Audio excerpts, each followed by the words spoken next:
नमस्कार दोस्तों, UPPCL TG2 channel में आपका बहुत बहुत स्वागत है। क्वेश्चन नंबर 41, भारतीय विद्युत अधिनियम 1956 के कौन से नियम में सबसे निचले चालक की भूमि से ऊंचाई दी गई है? नियम नंबर 77 यानी उत्तर सी होगा। कम तथा मध्यम वोल्टता के लिए ऊंचाई 19 फीट यानी 5.79 मीटर। उच्च वोल्टता लाइन के लिए 6.096 मीटर यानी 20 फीट होनी चाहिए। प्रतिरोधों के समानांतर जोड़ों के सिरे पर विभवांतर होता है। समानांतर जोड़ पर विभवांतर समान होता है यानी उत्तर ए होगा। प्रतिरोधों को समानांतर जोड़ के सिरे पर समान विभवांतर होता है तथा धारा अलग अलग होती है। किसी अनावेशित पिंड को निम्नलिखित में से किस माध्यम से आवेशित नहीं किया जा सकता? अपने अक्ष पर घूर्णन करके किसी अनावेशित पिंड को आवेशित नहीं किया जा सकता। किसी अणु का भार डॉट माना गया है। किसी अणु का भार न्यूट्रॉन एवं प्रोटॉन के भार को योग माना गया है, जिसका उत्तर बी होगा। एक कूलम्ब होता है। एक कूलम्ब 1 एम्पीयर सेकंड होता है यानी उत्तर बी होगा। आवृत्ति डॉट अनुपातिक है। आवृत्ति इंडक्टिव रिएक्टेंस के अनुपातिक होता है तथा धारिता आवृत्ति के वर्ग के व्युत्क्रमानुपाती होता है। विद्युत धारा प्रवाह के लिए तैयार किया गया बंद एवं पूर्ण मार्ग क्या कहलाता है? परिपथ यानी डी इसका उत्तर होगा। यदि विद्युत आवेशित दो वस्तुओं को एक तार से जोड़ा जाए तो विद्युत करंट प्रवाहित नहीं होगा यदि डी उत्तर दोनों का विभव समान हो। यदि दोनों का विभव समान होगा तो विद्युत प्रवाहित नहीं होगा, करंट प्रवाहित नहीं होगा। प्रतिरोधों के वर्ण कोड में लाल रंग का कौन सा मान दिया गया है? लाल रंग का मान 2 होता है। इसे आप इस टेबल से याद कर सकते हैं। इसका स्क्रीनशॉट भी ले सकते हैं आप।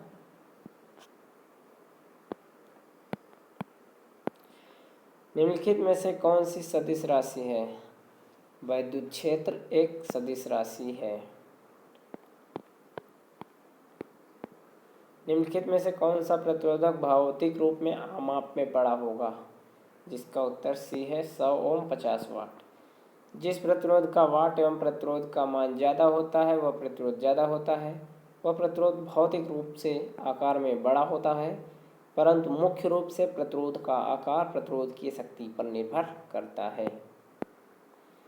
जब दो आवेशित चालकों को जोड़ा जाता है तब आवेश का प्रवाह नहीं होगा। यदि आवेश समान हो तो आवेश का प्रवाह नहीं होगा। 1 टेस्ला का मान होता है, जिसका उत्तर ए है 10⁴ गॉस। यदि किसी विद्युत बल्ब में धारा 8% बढ़ जाती है तो इसकी सामर्थ्य में वृद्धि होगी। सामर्थ्य में भी 8% की वृद्धि होगी, चूंकि शक्ति बराबर वोल्टेज इंटू धारा। कौन सा आइंस्टीन का द्रव्यमान ऊर्जा समीकरण इनमें से सही है? आइंस्टीन का द्रव्यमान ऊर्जा समीकरण E = mc² होता है दोस्तों, जिसका उत्तर है सी, E = mc²। किसी भी सामग्री की विशिष्ट प्रतिरोध की इकाई क्या होती है? विशिष्ट प्रतिरोध की इकाई ओम सेंटीमीटर होती है, जिसका उत्तर सी है। विशिष्ट प्रतिरोध का सूत्र R = ρL/A। प्रतिरोधक के अंतर्राष्ट्रीय रंग कोड के अनुसार बैगनी बैंड का प्रतिनिधित्व करने वाली संख्या होती है 7 होती है बैगनी बैंड के लिए। कार्बन प्रतिरोधकों की पावर रेटिंग रेंज क्या होती है? जिसका उत्तर है ए 1/8 वाट से 2/8 वाट, 1/8 वाट से 2 वाट तक।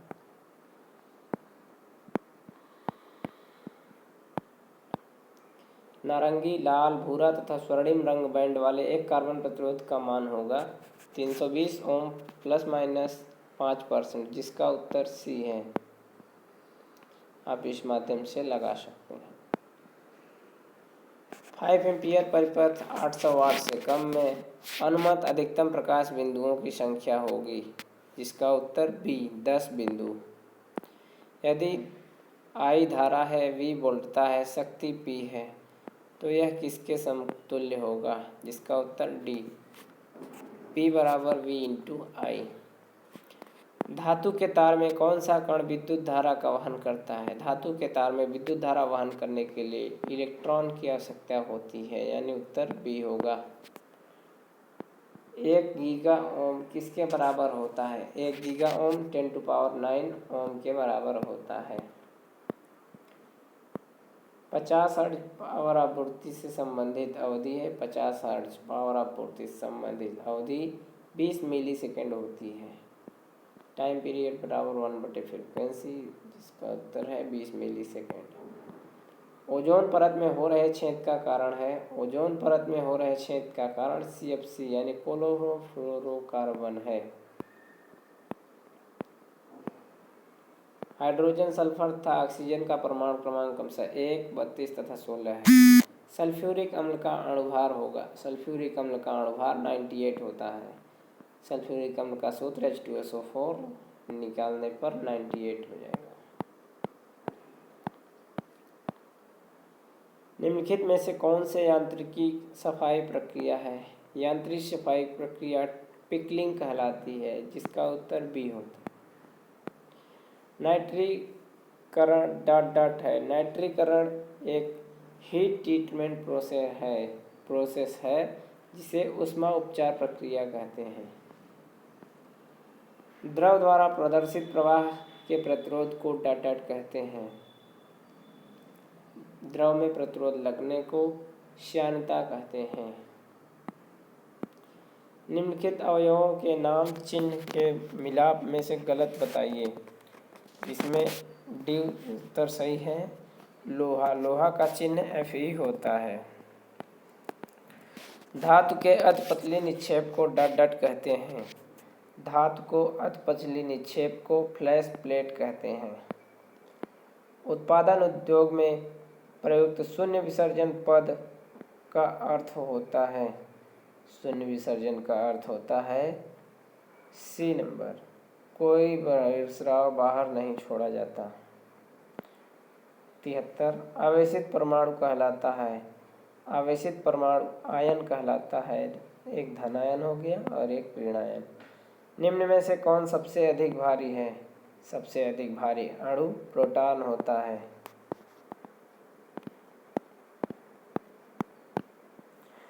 सामग्री जिसका प्रतिरोध गुणांक 0 तापमान है।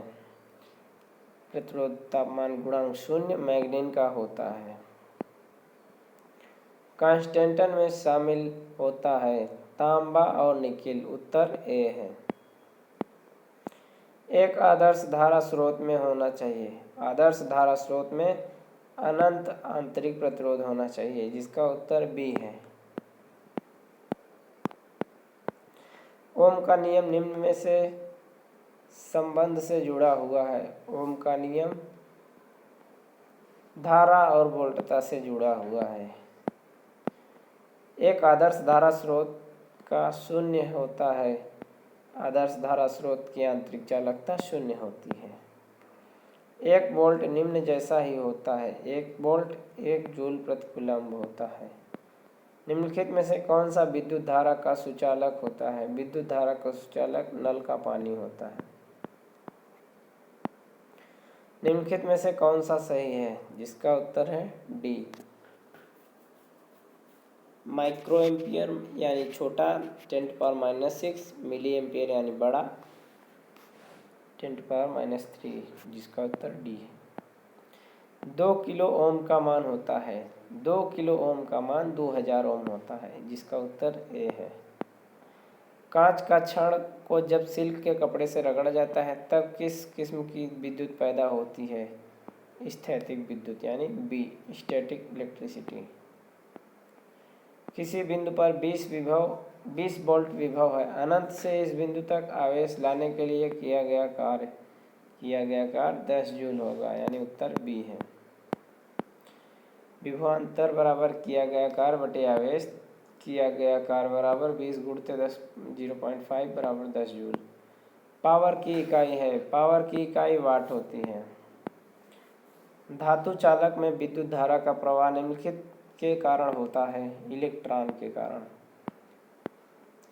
दो वैद्युत संपर्कों के बीच स्पार्किंग घटाने के लिए निम्नलिखित को निर्दिष्ट किया जाता है। स्पार्किंग को घटाने के लिए संपर्कों के साथ समानांतर में कैपेसिटर लगाया जाता है।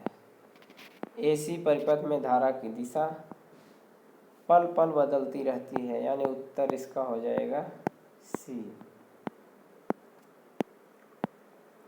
230 वोल्ट शक्ति लाइन में 3 60 वाट बल्ब समानांतर में है। यदि एक बल्ब जल गया यानी फ्यूज हो गया तो क्या होगा? अन्य 2 बल्ब प्रकाशित होते रहेंगे, यानी उत्तर डी होगा। 3 बल्ब में से एक बल्ब के जलने से दोनों बल्ब पर कोई असर नहीं पड़ेगा, क्योंकि सभी समानांतर में जुड़े हुए हैं और प्रत्येक बल्ब के अक्रॉस वोल्टेज समान होगा तथा वह हमेशा सेम रेटिंग की करंट लेते रहेंगे। यदि एक चालक में 120 कूलम का आवेश 60 सेकंड के लिए प्रवाहित होता है तो चालक में धारा डट होगी। चालक में धारा 2 एम्पियर होगा, यानी बी उसका उत्तर है। धन्यवाद दोस्तों, आज के लिए इतना ही। मिलते हैं अगले सेशन में।